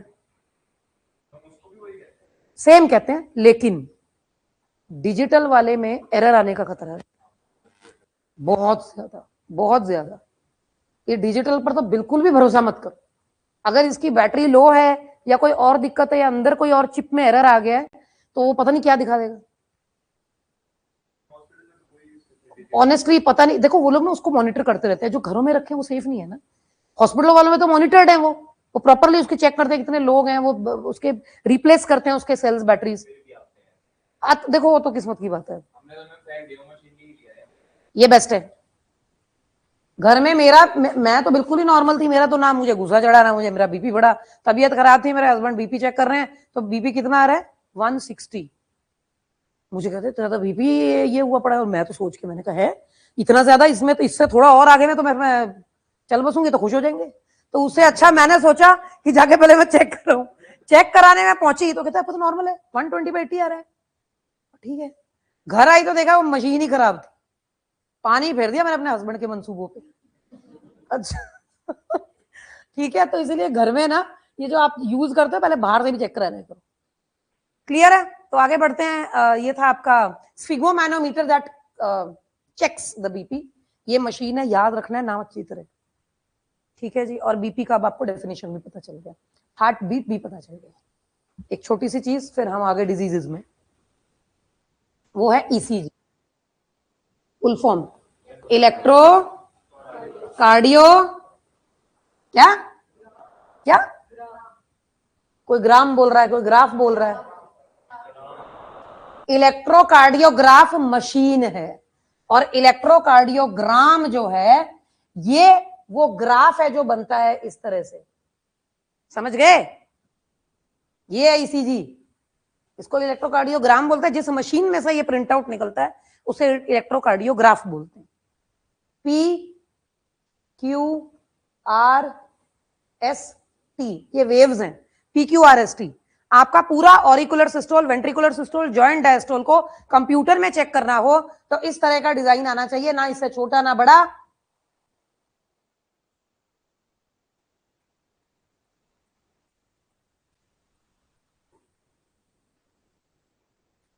पालकी ये जो आपने अभी पूछा है, मैं सभी के, ये तमन्ना, अंकिता, आप लोगों का मैंने रीड किया है। सौम्या जो आपने पहले क्वेश्चन पूछा था उसमें वापस आएंगे। पालकी आपने जो क्वेश्चन पूछा ना जिसमें पहले ब्लड ब्लूइश आया है और फिर ब्राउनिश आ गया, तो ये ब्लूइश तब आ जाता है जब वो ऑब्वियसली, जैसे मैंने को पहले बोला कि जहां से ब्लड निकालते हैं वहां पर जख्म हो जाता है। जैसे आप नीडल पियर्स करते हो ना, तो वहां का जो ब्लड है वो शुरू में जैसे ही मेटल के कंटैक्ट के साथ आता है तो हल्का सा ब्लूइशनेस दिखाता है, ठीक है। ब्राउन तो वैसे आना नहीं चाहिए था, वो कुछ और ही होगा या कोई दवाई वगैरह होगी जो उन्होंने लगाई है। ये सीधे मैरूनिश कलर का आ जाता है या ब्राउनिश ब्लैक आ जाता है, ठीक है ना, जो गाढ़ा खून है, ठीक है। ब्राउन नहीं होता, वो होता मैरून, मैरून ब्राउन ही है, ठीक है जी। देखो अलग अलग किस्म का जो ब्लड है उनका कलर अलग अलग होता है। पाइल्स जैसे जो बवासीर, बवासीर में निकलने वाला रेक्टम वाला ब्लड जो है वो टमाटर से भी ज्यादा लाल होता है। मेंस्ट्रुएशन का जो ब्लड है वो प्रॉपर रेड होता है, विद मतलब थोड़ा डार्क रेड होता है। जो आपका आर्टरीज वेन्स में से निकलता है मैरूनिश रेड होता है, ठीक है जी। और अगर किसी पर्सन को गैंग्रीन हो जाए, गैंग्रीन सुना है किसी ने? बेटा आपकी पूरी बॉडी में ना सब जगह ब्लड की जबरदस्त सप्लाई और ऑक्सीजन लगातार वहां तक पहुंच रहा है, कार्बन डाइऑक्साइड लगातार वहां से आ रहा है, सेल्स बहुत खुश हैं और काम चल रहा है। कभी कभी क्या होता है कि आपके पैर पे या उंगली पे या किसी ऐसी जगह पे एक ऐसी चोट लग जाती है, कई बार तो नाखून, जैसे आप चढ़ाई चढ़ते हो हेमकुंड साहब की या माता वैष्णो देवी की चढ़ाई चढ़ रहे हो, उतर रहे हो, तो हम देखोगे तो आगे वाले जो नेल्स है ना वो थोड़ी दब दब जाते हैं। अगर आपने कोई घोड़ा वोड़ा नहीं यूज किया, खुद ही चढ़े हो तो, ठीक है जी। तो जहां के हमारे सेल्स थोड़े मरने लग जाते हैं ना, जैसे समझो किसी ने पैर के ऊपर कोई साइकिल चढ़ गया कुछ ऐसा, तो वहां पे जहां से वो स्किन दब जाती है वहां स्किन डेड हो जाती है। डेड या दब गई इसका मतलब ये कि अब यहाँ पर क्या नहीं पहुंच रहा, ऑक्सीजन। अब ऑक्सीजन जब नहीं पहुंचेगा तो ये सेल यहीं पर मरना शुरू हो जाएगा। अब मरे हुए सेल्स नीले रंग के हो जाएंगे। वो मरे हुए सेल्स का जो मरापन है, मतलब जो डिकम्पोजिशन है, वो पड़ोसी सेल्स में आएगा, उंगली यहां तक यहां तक यहां तक मरना स्टार्ट हो जाएगी, ठीक है ना। तो इसीलिए कहते हैं कि जब शरीर का कोई हिस्सा खराब हो जाता है ना तो उसे काट दो, नहीं तो पूरे शरीर पे कैंसर फैला देता है। एक ऐसा डेड ऑर्गन, एक ऐसा डेड एरिया, चाहे वो नेल है चाहे वो कोई सेल है, कोई ऐसा डेड एरिया जहां पर ऑक्सीजन की सप्लाई कम हो गई है, खत्म हो गई है और वो जगह मरने लग गया है और उसका इन्फेक्शन बॉडी में फैलने लग गया है, इस प्रॉब्लम को गैंग्रीन बोलते हैं। गैंग्रीन शुगर पेशेंट्स में देखा गया है, इसीलिए उनके अलग अलग बॉडी के ऑर्गन, स्पेशली पैरों में, जैसे जख्म हो गया पर यही नहीं, फिर वो काट दिया आपने, फिर वो जख्म हो गया, फिर वो भी नहीं आगे पर, इस तरह करते करते जो है पूरी लात काटने तक की नौबत आ जाती है। और ऐसा होता है, ठीक है। जब तक बचना है ये काम करना ही पड़ता है, तो ऑर्गन्स कटने लग जाते हैं। जैसे 2 उंगलियां काट दी, फिर पैर काट दिया। मेरे किसी अंकल का यही हाल हुआ पड़ा है, अब उनके लेग काटने की नौबत आई पड़ी है। वो शुगर इतना फैल रहा है बॉडी में, जब तक वो अपने ऑर्गन्स को काटते रहेंगे वो जिंदा रहेंगे। अब देखो जैसे यह हार्ट की तरफ कहीं बढ़ने लग गया तो फिर काम खराब हो जाएगा, ठीक है जी। तो ये ईसीजी ऐसा दिखता है, इसके 5 वेव है, PQ-RST। इसमें जो पी वेव है ये बताता है कि ऑरिकल्स कंट्रैक्ट कर रहे हैं, ऑरिकुलर सिस्टोल है पी वेव। QRS जो है वो वेंट्रिकुलर सिस्टोल है, याद आया अभी किया था। और टी वेव बताता है कि जॉइंट डायस्टोल चल रहा है, सब कुछ ठीक है जी। तो इसी तरह का डिजाइन अगर आ रहा है ईसीजी में तो सब ठीक है। कभी कभी टी छोटा, ये PQR बड़ा, क्यू नीचे को ज्यादा आ गया, पी बिल्कुल दब गया, तो इससे पता चलता है दिल में प्रॉब्लम है। दिल खोल के दिल का प्रॉब्लम देखना इतना इजी नहीं है जितना कि ईसीजी करके पता लग जाता है कि सच में। पहले इस वेव को चेक करते हैं, वेव के डिजाइन में जरा सा भी गड़बड़ आई, पी वेव गायब है, दिक्कत है। QRS वेव छोटा हो गया, दिक्कत है। टी वेव बड़ा हो गया, दिक्कत है। बॉडी में पोटेशियम ज्यादा हो गया, टी वेव काफी ऊपर पहुंच जाता है, ठीक है। बॉडी में सोडियम या पोटेशियम में कोई डिस्टर्बेंस आती है तो आर वेव थोड़ा छोटा हो जाता है। क्यू और एस वेव में भी दिक्कत आ जाती है अगर किसी पर्सन को फाइब्रिलेशन, कोलेस्ट्रॉल, तो ये सब ईसीजी में दिख जाता है। समझ आई? ये तो हो गया दिल का। दिल का होता है ईसीजी। जब आप ब्रेन का कराते हो तो उसे कहते हैं ईईजी, वो होता है इलेक्ट्रो। आज नया वर्ड सीख रहे हो आप। ब्रेन के लिए वर्ड होता है एनसीफेलोग्राम। तो ईईजी ब्रेन का होता है, ईसीजी दिल का होता है, ईईजी ब्रेन का होता है। डॉक्टर ने बोला ईईजी कराओ मतलब ब्रेन का, डॉक्टर ने बोला ईसीजी कराओ मतलब दिल का, ठीक है। तो आज पल्मनरी के अलावा आज फिर osteo, pulmonary, dental, dermal, dermato, उसके बाद आज आप एक नया वर्ड सीखते हो एनसीफेलो। एनसीफेलो वर्ड कहीं नजर आ जाए उसका मतलब ब्रेन होता है, समझ गए? नर्वस के भी और आगे, नर्वस तो नर्व्स हो गए ना, नर्व्स एंड न्यूरॉन्स, और ये क्या है? ये ब्रेन है, मेनिंजेस, आपका सेरिब्रम, सेरिबेलम, मेडुला, सब इसमें पढ़ेंगे, ठीक है। यहां तक क्लियर है? आगे बढ़ते हैं बीमारियों की तरफ।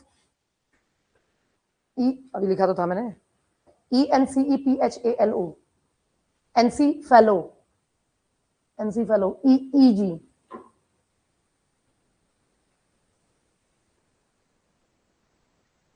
ठीक है, जो पाल की स्किन ब्राउन हो जाती है ना उस जगह से, वो हाइपर पिगमेंटेशन हो गई है वहां पे जहां पे जख्म हुआ है, स्किन मिसबिहेव कर जाती है ऐसे जगह पे। ठीक है, अच्छा ये क्लियर है। अब सुनो भाई, आप में से आपका कोई दोस्त है परम, परमदीप, परमप्रीत, परमवीर, परमजीत, परमपाल, परम परम किसी का है जान पहचान में? किसके है? आप क्या नाम है? परमवीर, परम। सुमित जी के लिए ये नाम अब याद रखने लायक है, जिसका कोई नहीं होता उसका परमेश्वर होता है। तो परम तो आप वैसे ही याद कर लो। रीजन क्या है सुन लो, यहां ये नहीं है, मैं कोई प्रवचन नहीं करने लगी, परम से मैं आपको बताने लगी हूं कि रीढ़ की हड्डी वाले जानवरों में सबसे पहले कैटेगरी आ जाती है फिश की, फिर आ जाता है जो पानी में भी रहते हैं और जमीन पे भी रहते हैं एम्फीबिया, फिर आ जाते हैं जो रेंगने वाले जानवर रेप्टिलिया, रेप्टाइल कैटेगरी, फिर आ जाता है आपका एव्स दैट इज बर्ड्स, उड़ने वाले, और फिर आ जाते हैं स्तनधारी। 2 चेम्बर्ड हार्ट है जी इनका, एक ऑरिकल एक वेंट्रिकल। एम्फीबिया का 2 ऑरिकल्स एक वेंट्रिकल। रेप्टाइल्स का 2 ऑरिकल्स एक वेंट्रिकल। ये देखो इनके दिल देखो आप, 2 ऑरिकल एक वेंट्रिकल, एक्सेप्ट क्रोकोडाइल को छोड़ के, क्योंकि क्रोकोडाइल का हार्ट 2 ऑरिकल्स और 2 वेंट्रिकल्स, इसका 1 ऑरिकल 1 वेंट्रिकल, इसके 2 ऑरिकल 1 वेंट्रिकल एम्फीबियंस का। रेप्टाइल्स का again 2 auricle 1 ventricle, except crocodile, उसके 2 ऑरिकल 2 वेंट्रिकल हमारी तरह। तो 4 चेम्बर्ड हार्ट बनने किस कैटेगरी से स्टार्ट हो गए? रेप्टाइल्स से। ये जिस ऑर्डर में परम करके मैंने आपको लिखवाया है, इसी ऑर्डर में जमीन पर जानवर बने हैं। हम लेटेस्ट हैं, मैमल सबसे एंड में आए हैं, और मैमल्स में ह्यूमन बीइंग सबसे एंड में है। ठीक है जी, तो ये आ गए आपके एव्स में भी अगेन 2 ऑरिकल्स 2 वेंट्रिकल्स, और ये हम आ गए 2 ऑरिकल्स और 2 वेंट्रिकल्स। ठीक है शिवानी, शिवानी के तो आंसर इतने प्यारे लगते हैं मुझे। शिवानी कहेगी मैं कहीं भी बैठ जाऊं मैम मुझे ढूंढ ही लेते हैं। हाँ जी, जहां मर्जी बैठो, नजर देखिए मेरी, चील की नजर है और कुत्ते के कान लगे हुए मेरे, धीरे धीरे ही बोलोगे मुझे सुन जाते। छुप नहीं सकते तुम, पुराने वालों से पूछ के देखो, कहाँ का कोने कोने पे जाके क्वेश्चन पूछती हूँ फिर मैं उनको, कोई फायदा नहीं, जहां मर्जी बैठो। अच्छा ये बताओ मुझे शिवानी, आपको पता है मैमल्स कौन होते हैं? नहीं मालूम? अभी थोड़ी देर पहले मैंने बताया। आप मैमल हो कि नहीं, आया ना बताओ। मैमल्स कौन होते हैं? कौन होते हैं मैमल्स? आपने लास्ट ईयर पेट भर के आंसर दिया, अभी आप रुको, आप बताओ कौन होते हैं मैमल्स? आपको पूछी मैं टीरी थोड़ी हूँ, आपको ही देख रही हूँ मैं। हाँ जी ठीक है, तो ह्यूमंस मैमल्स हैं, तो डॉगी मैमल नहीं है? नहीं, वो कहाँ घुस गया, नहीं उसमें नहीं जाना, पहले मैमल बताओ। प्राइमेट्स नॉन प्राइमेट्स तो बहुत दूर जाके आएगा। मैमल वो होते हैं जिनके पास दूध पिलाने वाले ग्लैंड्स होते हैं और ये बच्चे देते हैं। ठीक है, क्लियर है सभी को? हाँ जी, आपको क्लियर है? सबको क्लियर है ये चीज? आपको भी? आप मैमल हो ना? 100% मैमल हुआ। यूजुअली लड़के मेरे से भिड़ जाते हैं, मैम मैंने कहा दूध पिलाने वाले और बच्चे देने वाले मैमल्स होते हैं, आप मैमल हो? कहते नहीं। तो मैं सोच सोच के, वो बच्चा मुझे कहता है 10वीं का, I am not a mammal ma'am, woman is a mammal. तो मैंने कहा तुम रेप्टाइल हो? मैन इज अ मैमल, समझे? स्तनधारी। मैन मतलब ह्यूमन बीइंग, और ह्यूमन बीइंग में मेल फीमेल है, जिसमें दूध पिलाने का काम और बच्चे पैदा करने वाले का काम जो फीमेल का है, और वो इस लेवल पे इसलिए पहुंचती है, वो दूध पिलाने लायक इसलिए बनती है क्योंकि man is also a mammal, क्या नहीं? अब वुमेन क्या रेप्टाइल के साथ थोड़ी रहती है या बर्ड के साथ रहती है? तो मैन भी मैमल ही है। ठीक है, जो दूध पिलाते हैं वो बच्चे देते हैं, जो अंडे देते हैं वो दूध नहीं पिलाते। 2 लाइनें क्लियर हुई? अब आपके दिमाग में सारे अंडे देने वाले जानवर देखो आप, शिवानी, क्रोकोडाइल दूध पिलाता है ना? नहीं, क्या बात कर रहे हो? नहीं, आप बताओ। ये बेचारी विश्वास कर रही है मेरे पे। पिलाता है कि नहीं पिलाता है? आपको कैसे पता? क्योंकि आपने देखा नहीं है? क्या बात, ऐसा तो बहुत कुछ नहीं देखा आपने जंगल में। अब जरा मेरी बात ध्यान सुनो, क्रोकोडाइल के होते हैं अंडे और क्रोकोडाइल के बच्चे। देखो, पानी में रहने वाले जो जानवर होते हैं ना, वो सिर्फ सेक्स करने के लिए पानी में जाते हैं, समझे? जो एम्फीबियंस होते हैं उन्हें बाहर आना होता है पानी से। क्रोकोडाइल रेप्टाइल है, वो सिर्फ शिकार करने के लिए और सेक्सुअल कांटेक्ट के लिए पानी में घुसता है, समझ गए? उसके अंडे वंडे बाहर हैं, घर भी बाहर है और बाहर खुश है वो। ठीक है जी, ये मैं ही बता रही हूँ, आपको देखने की जरूरत नहीं। ठीक है जी, यहां तक क्लियर है सभी को? कई सारे ऐसे हैं। हाँ जी, whale is a mammal. Whale is a mammal, but it is an aquatic mammal. It is not a reptile. It will not come out. Whale मच्छी नहीं है, मैमल है। चमगादड़ बर्ड नहीं है, मैमल है। बैट इज अ मैमल, ठीक है? जितने भी दूध पिलाते हैं, बेटा आपका नाम क्या है? ईरा। जितने भी दूध पिलाते हैं वो मैमल्स हैं, मैमल्स हैं, मैमल्स हैं। डॉग मैमल है, कैमल, बफलो, हॉर्स, चूहा। चूहा मैमल है शिवानी? अब आपको कि मैंने नहीं देखा। आप बताओ, चूही मैमल है कि चूही अंडे देती है? अब ये मत कहना हमारे घर के कोने में काले रंग के अंडे देखो, उसकी पोटी है। किसी को आपको पता है चूहा मैमल है नहीं है? पता नहीं, मैमल है। कैसे पता? अंडे नहीं देता, बिल्कुल करेक्ट। चूहा इज या चूही इज अ मैमल, ठीक है? क्लियर है ये? Elephant, camel, horse, cats, bats, well, dolphin.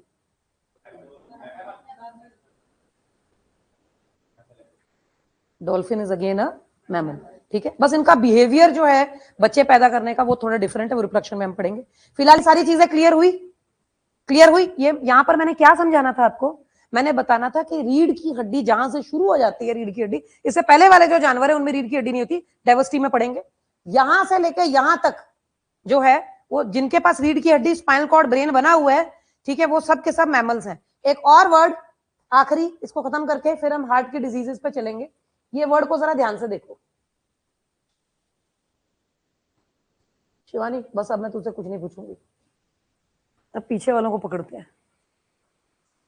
ये गर्ल, आप पिछले 5 का कल आप एब्सेंट थे ना, अदरवाइज आप रोज प्रेजेंट होते, मैं आपको रोज देखती हूँ। चलो आज आपकी भी मीठी सी आवाज सुनते हैं। आप मुझे ये बताओ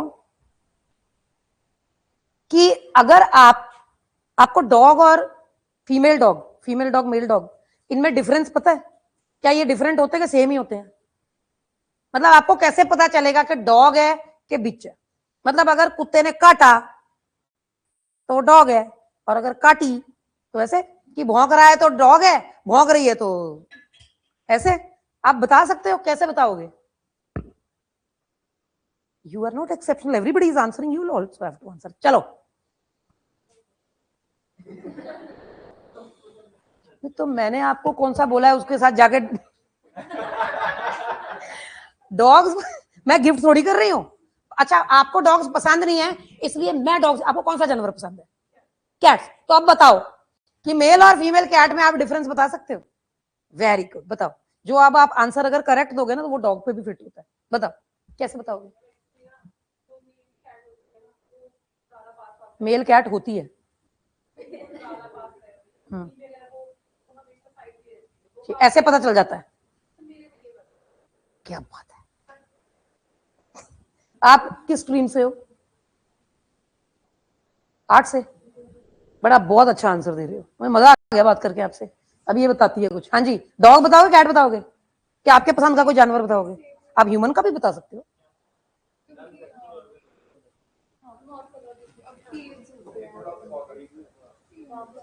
बच्ची ने, जसकीरत ने इतना क्यूट आंसर दिया है। ऑनलाइन वाला तुम भी सुनो बेटा, आप में से किसी भी बच्चे को अगर ये लग रहा है मैं तुम्हारा मजाक उड़ा रही हूँ, तो वाहिगुरु की कसम मैं तुम्हारा मजाक नहीं उड़ा रही हूँ, मैं सिर्फ तुम्हें पार्टिसिपेट करवा रही हूँ। मुझे किसी की हंसी थोड़ी उड़ानी है। अगर आपको कोई चीज मेरे पढ़ाने के बाद भी नहीं आती तो कमी मुझ में है, आप में नहीं, समझे? अब आपका आंसर करेक्ट है, बट मैं बताती हूँ कि ये किधर पहुंच गई है। ये कहती है कि जो बिच होती है उसे पीरियड्स होता है, ठीक है, तो फिर इसका मतलब कि ये बिच है भाई। अगर ये तू बच्चे दे रही है, नहीं दे रही है, फिर तू मेल ही है। ऐसे नहीं है, देखो मैं आपको बताती हूँ कैसे पता चलता है, ध्यान से। इसका मतलब ये कि जैसे ही अगर इंसान का बच्चा पैदा हुआ, जसकीरत आपसे ही पूछ ले, इससे पूछती है, थोड़ी बोली वाली सी लग रही है बेटा। इंसान का बच्चा पैदा हुआ तो आपको डॉक्टर बोलता है कि लड़का है या लड़की है, तो आप उसकी बात मान जाते हो कि आप चेक भी करते हो? क्या चेक करते हो? क्या ये क्या होता है भाई? मैं ऐसे पढ़ा रही हूं, ऐसे ये नजरों का इशारा में सेक्स ऑर्गन्स चेक करते भाई, इसका शब्द है, ऐसे गूंगी बहरी थोड़ी हूं मैं इशारे कर रहा हूं। सेक्स ऑर्गन्स चेक करते हैं। मेल्स में टेस्टिस होते हैं, चाहे वो कैट्स हो, डॉग्स हो, बफलो हो, एलिफेंट हो, या ये हो हॉर्सेस। एलिफेंट्स में वैसे बहुत इनकॉन्स्पिक्यूअस होता है, लेकिन हॉर्सेस में, डॉग्स में, कैट्स में, बफलोज में तो आप ये कह लो जो उनके मेल्स होते हैं, ठीक है ना, उनके, यहां तक कि जो चूहा है, चूहे के भी टेस्टिस एकदम क्लियर नजर आते हैं अगर आप चूहे को ऐसे उल्टा करके देखो तो, ठीक है। जो पीरियड्स वाली बात जसकीरत ने बताई वो बिल्कुल करेक्ट है, लेकिन वो मेच्योरिटी के बाद नजर आता है। अब समझो आपने कोई डॉगी खरीदना है जसकीरत, तो वो कहेगा ये लो जी मेल डॉगी है, और वो आपको फीमेल पकड़ा जाए तो आप तो फंस जाओगे। आपको क्या, अगर पीरियड्स आ गए तो फीमेल निकला भाई, आप तो पहले ही चेक कर लो, टेस्टिस है तो मेल है, नहीं है। ये जो बाहर से देखने पर अगर आपको पता चल जाए कि ये मेल है और ये फीमेल है, इसे सेक्सुअल डायमॉर्फिज्म बोलते हैं। और किस किस जानवर में आपको बाहर से देखने पे पता चल जाता है, वो सारे तो आपने बता ही दिए हैं। अब मुझे सोचकर बताना, क्या मेंढक में पता चल सकता है? अब आपको क्या, हमें मेंढक पसंद नहीं है, हमने मेंढक नहीं देखे, दो आंसर तो पक्के ही कर दो। हाँ जी, ये कहेगी मैंने देखा ही नहीं है, वो कहेगी मुझे अच्छे नहीं लगते। हाँ जी, आप बता सकते हैं? अरे साइकोलॉजी वाले बताओ।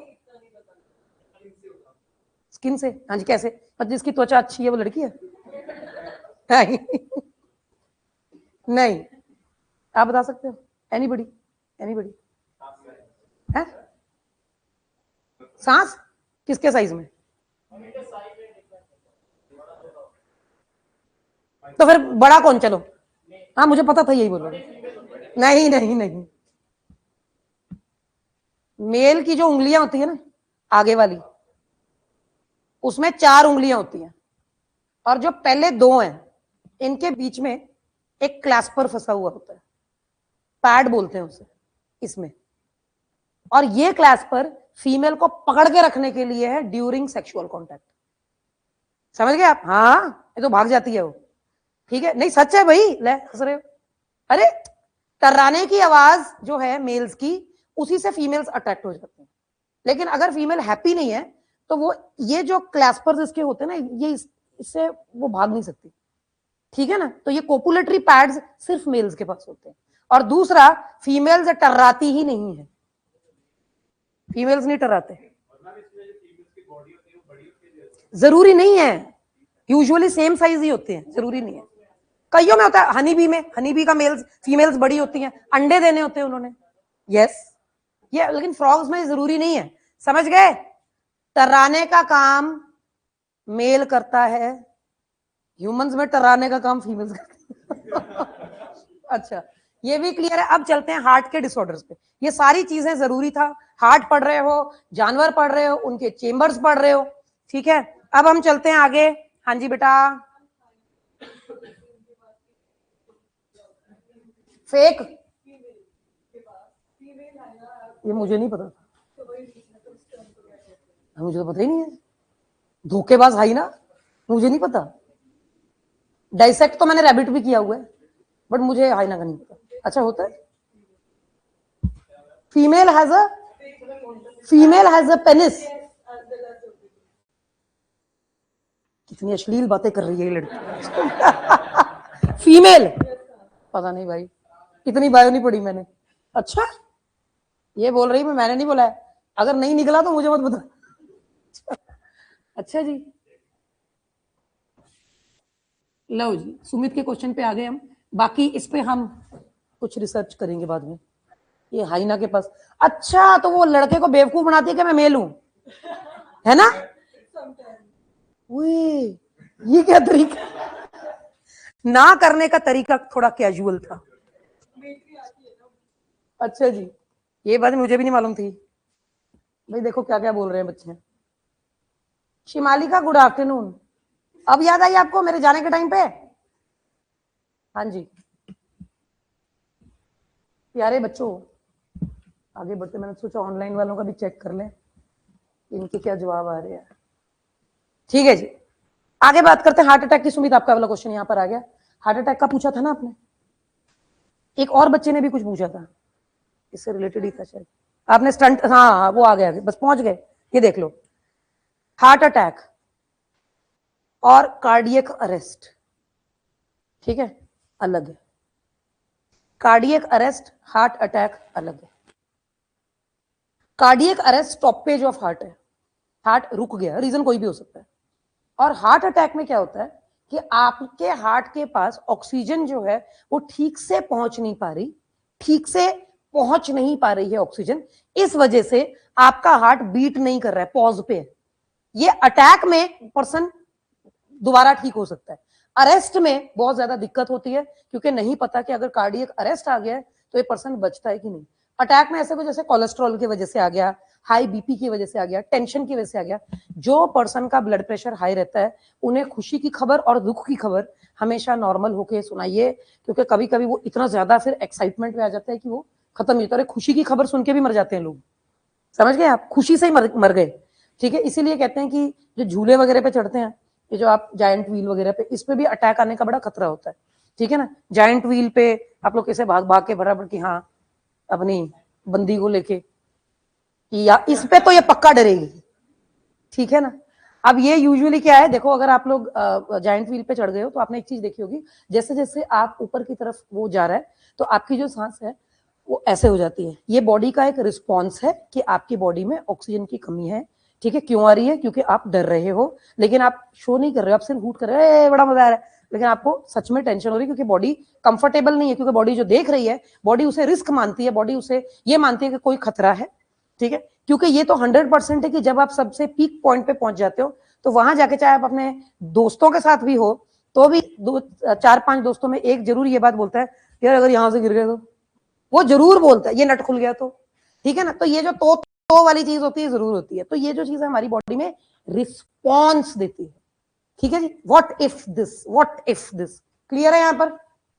ठीक है जी, तो ये भी अटैक तक पहुंचाती है। अब एक सिंपल अटैक आप कोलेस्ट्रॉल की वजह से देखिए, ये जो हार्ट के पास से जाने वाली आर्टरीज है, जो पल्मोनरी आर्टरीज है, ग्रेट आर्टरी, एओर्टा है, चलो एओर्टा का समझाते हैं, ये एओर्टा ही इसकी दीवार है। जो पर्सन आप लोग में से जो डालडा घी खाते हैं, डालडा घी ज्यादा खाते हैं, डालडा घी मीन्स आप लोग रिफाइंड ऑयल नहीं यूज करते और जमी हुई घी ज्यादा यूज करते हो, या बहुत ज्यादा बटर यूज करते हो, तो ऐसे केस में वो जो जमा हुआ सैचुरेटेड कार्बन कंपाउंड है जो घी में है, वो यहाँ पर पीले रंग का कोलेस्ट्रॉल बनके आपके आर्टरीज के अंदर जमा हो जाता है।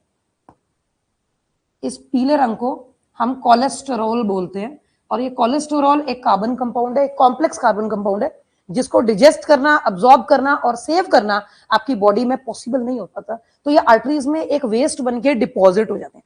अगर ये कोलेस्ट्रॉल ऐसे रास्ते रास्ते में डिपॉजिट होने लग गए तो यहां से गुजरने वाला जो ब्लड है उसे दिक्कत आती है।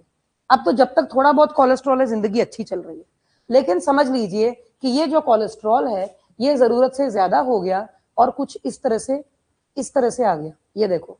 तो ऐसे केस में अगर ब्लड प्रेशर हाई हुआ तो उसके पास जाने के लिए आगे जगह नहीं है, ये यहीं पर रुक सकता है, ब्लॉकेज हो सकती है, ये और आगे आ गया तो ये आपका ब्लड जो है वो यहाँ पे आके थमेगा, जोर लगाने की कोशिश करेगा, थोड़ा बहुत जोर लगाकर हो सकता है आगे आ भी जाए, लेकिन ये जो एक फ्रैक्शन ऑफ सेकंड के लिए ब्लड रुका, ये अटैक कहलाएगा। ठीक है जी, और एकदम से वो खुल गया और निकल पड़े। लेकिन जरूरी नहीं है कि जिन लोग, आप लोगों को तो बस एक ही चीज पता है कि वो जो पहला अटैक होता है ना, वो उसमें बंदा बच जाता है, फिर सेकंड एक और चांस मिलता है, फिर ऐसा कुछ नहीं है, पहले में भी पर्सन खत्म हो सकता है। वो डिपेंड करता है कि आगे जो पैसेज है, ब्लॉकवे है, वो खुला कि नहीं। इस प्रॉब्लम को एथेरोस्क्लेरोसिस बोलते हैं। एथेरोस्क्लेरोसिस अटैक का वो रूप है जो इसीलिए आया क्योंकि पर्सन की बॉडी में कोलेस्ट्रॉल की डिपोजिशन आर्टरी के अंदर हो गई। ठीक है जी, अब ये अटैक जो है ये दवाइयों की वजह से भी आ सकता है, और अगर खून गाढ़ा हो जाए, ठीक है सुमित, क्लियर हो रही बातें? खून गाढ़ा हो जाए ना, कई लोगों का खून गाढ़ा हो जाता है, तो उस चक्कर में भी अटैक आने का खतरा रहता है। अगर पंपिंग ठीक से नहीं हो रही है और इरेगुलर पंपिंग हो रही है, फाइब्रिलेशन हो रही है, सिस्टोल डायस्टोल ठीक से नहीं हो रहा है, लब डब साउंड की आवाज नहीं आ रही है और बड़ी दिक्कतें खड़ी हो रही, तो इसका मतलब अब अटैक आएगा। अटैक का मतलब है heart will pause a beat, ठीक है जी। और जो कार्डियक अरेस्ट है उसमें तो पक्का ही मतलब वो रुक ही गया है, ठीक है ना। ऐसे केस में आपको इलेक्ट्रॉनिक सिग्नल्स देके, मैग्नेटिक फोर्स, एमआरआई, काफी कुछ कराया जाता है देखने के लिए कि हार्ट क्यों नहीं बीट कर रहा है, और हो सकता है कि वो तब तक खत्म ही हो जाए, ठीक है जी। तो cardiac arrest is more greater and more difficult process as compare to attack. हाँ जी,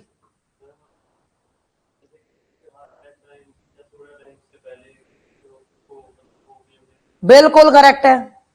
heart attack, heart stroke, brain stroke, अगर अफीम है फटाफट खिला दो उसे और वो पर्सन ठीक हो जाता है। और ये बहुत बड़ी सच्चाई है, ये दवाई के तौर पे हमेशा पास होनी चाहिए। हॉस्पिटल्स में तो बहुत होता है। अब मुझे पता चला आपका दिल क्यों नहीं टूटा। आप यही कह रहे थे ना मेरा दिल कभी टूटा नहीं। चली गई, एक मिनट रुक जा रहा, मैं फीम कर, नमी आ गई। ऐसे हो रहा है आपके साथ? अरे नहीं, डेली देखो, डेली का तो फिर यही है कि आप क्या बोलते हैं उसके, ब्लड प्रेशर, एडिक्टेड नहीं, अगर डेली खा रहे हो आप तो वो आपके ब्लड फ्लो को बहुत ज्यादा वो कर देता है और खून पतला भी करने की कैपेबिलिटी रखता है। गाढ़ा हो जाता है ना जिनका खून, उन लोगों के लिए ओपियम ठीक है। ये एक दवाई है, आप किसी भी दवाई को जरूरत से ज्यादा लोगे तो वो आपकी बॉडी पे असर करेगा, ठीक है ना। तो वो चाहे कोई भी, एक तरीके से लोग इसे नशे के तौर पे इसलिए यूज करते हैं। हाँ, क्या पूछा? पूछ लो, 4 दिन से यही पढ़ा रही हूँ मैं। हाँ पूछो क्या? कुकी? क्या पूछ रहे हो? हाँ जी। अच्छा, तो मेरे से क्यों पूछ रहे हो तुम? नहीं, थोड़ी देर में बच्चों को ये लगेगा कि पता नहीं मैं है, च्यवनप्राश जैसा होता है, और ये बिल्कुल ही एक साबुदाने से भी, वो भी ज्यादा ही बोल दिया मैंने, बिल्कुल दाने, हाँ ठीक है, क्योंकि बॉडी के लिए इतना ही काफी है। इसको देखो जरा, तुम भी हरियाणा से हो ना, देखा इतना बोल रहे हो आज। अरे नहीं, ये बहुत डेंजरस है, ये मर सकता है बंदा, इतना नहीं, ना ना ना ना, इससे भी कम, उससे भी कम। साबुदाने का दाना देखा है आपने? चाय पत्ती के दाने जितना। मेरे मेरे जो दादाजी के ब्रदर, वो अभी रिसेंटली इतने बीमार हुए कि उनको ये वो साथ ही ले आए थे और चंडीगढ़ में एडमिट हो गए। तो घर आ गए, तो घर आके मुझे बोल रहे, बेटा मेरी ना एक दवाई पड़ी है वहां पे, उस पैकेट में मुझे देना। अच्छा लेकिन ना पैकेट खोलना मत। अच्छा, मुझे लगा इन्होंने ऐसे क्यों बोला पैकेट मत खोलना, क्या पता क्या खा रहे हैं, कि भाई कल को उनको कुछ हो गया तो सारे घर वाले मुझे डांटेंगे कि भाई ताया जी तुम्हारे पास रहने आए थे और तुमने ध्यान नहीं रखा। तो मैंने कहा हाँ मैं नहीं खोलू, इतने बुजुर्ग उठ के आ भी नहीं सकते थे। वो उधर से यही चला, बेटा खोलना मत उसको, ऐसे ही ले आ पैकेट, लिफाफा ऐसे ही ले, ऐसे ही ले। तो मैंने बोला कि घर में कोई है भी नहीं, मैं देखूं तो सही कि क्या है। मैंने ऐसे ही पकड़ा दिया तो मैं गालियां खाऊंगी बाद में। तो मैंने उसे खोला तो इट वॉज ओपियम। तो वो, अब मैं अगर उनको दे दूं, मैंने फोन किया भी डॉक्टर को और इनको उनको, तो कहते नहीं नहीं आपने ना बहुत कम देना है, अब हम आपको बताते हैं आपने कैसे करना है, वीडियो कॉल करो। तो उसमें वो मुझे एक वो नहीं होता प्लक्कर, वो प्लक्कर से उठाने को कह रहे हैं। मैं उनको वीडियो में दिखाई, इतना नहीं नहीं ये बहुत ज्यादा, और कम करो, इतना नहीं नहीं और कम करो, और छोटा। तो इतना सा डॉट ऐसे रख के ना मैं कहा ये लो। तो उनको ये गुस्सा चढ़ गया कि तुमने खोला क्यों, तुम एक फीमेल हो, ऐसा नहीं है, ये नहीं है, वो नहीं है। तो मैंने बोला अंकल आप ये खा लो, नहीं तो मैं किसी को और को बुला लूंगी। और वो उन्होंने, आप बिलीव नहीं करोगे, जिस दिन मुझसे बिना पूछे उन्होंने थोड़ा सा ज्यादा खा लिया था, वो उधर गिर पड़े थे। मतलब बुजुर्ग लोगों के लिए इतना इजी नहीं है, तुम इसको क्या समझते हो, जिसे देखो घर में खुद डॉक्टर बना हुआ है। ऐसे नहीं करना चाहिए। Opium is properly available in all hospitals, इनके पास होता है क्योंकि इनको उसकी जरूरत है। ब्रेन स्ट्रोक हो रहा है ना, किसी को लकवा मार रहा है, पैरालिसिस की तरफ कोई बढ़ रहा है कि एकदम से उसे कुछ हो गया, फटाफट उसे ओपीएम खिलाइए। डॉक्टर्स पूछते हैं किसी ने ओपीएम खिलाया इनको, अगर आप बोलोगे यस तो डॉक्टर का काम आधे से भी कम हो जाता है। लेकिन अगर नहीं तो डॉक्टर कहता है कि अगर उसी विद इन आप 45 मिनट्स के अंदर अंदर अगर ओपीएम उनकी बॉडी में चला जाए तो स्ट्रोक से भी बंदा वापस आ जाता है, मौत के मुंह से, पैरालिसिस से वापस आ जाता है। उसको फिर वन साइड जो पैरालिटिक अटैक आता है वो फिर ठीक हो जाता है। क्योंकि अब इसका साइंटिफिक रीजन कि opium is a chemical compound, a carbon compound which is capable of reviving your neurons. It keeps your neurons in activated and electrolytic condition. Neuron electric signals pass करते हैं, ओपीएम उन electric signals को revive कर देता है brain की तरफ और आपको लकवा नहीं मारता। ये इसका साइंस है, ठीक है ना। ज्यादा खाना इज नॉट सेफ, ठीक है जी, यहां तक क्लियर है?